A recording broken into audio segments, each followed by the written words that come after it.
حضرت سیدنا ابو بکر رضی اللہ تعالی عنہما کی احادیث۔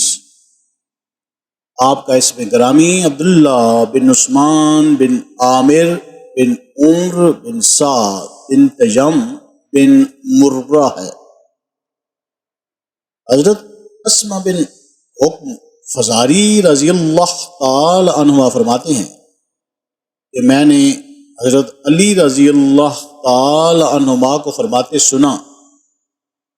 جب میں رسول اللہ صلی اللہ علیہ وآلہ وسلم کی حوالہ سے حدیث سنتا ہوں تو مجھے اس سے اللہ عز و جل فائدہ ہوتا ہے جتنا مجھے نفع دینا چاہے۔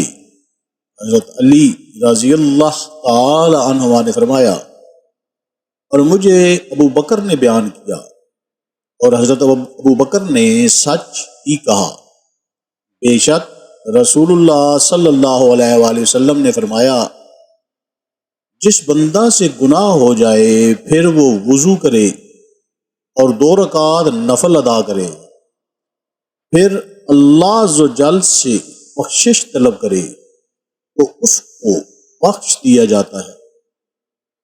پھر آپ نے یہ آیت تلاوت فرمائی، وہ لوگ جو بے حیائی کرتے ہیں یا اپنی جانوں پر ظلم کرتے ہیں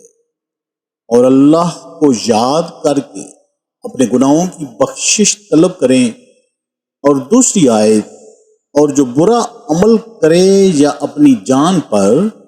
ظلم کرے۔ اللہ تعالی ہمیں احادیث مبارکہ پر عمل کرنے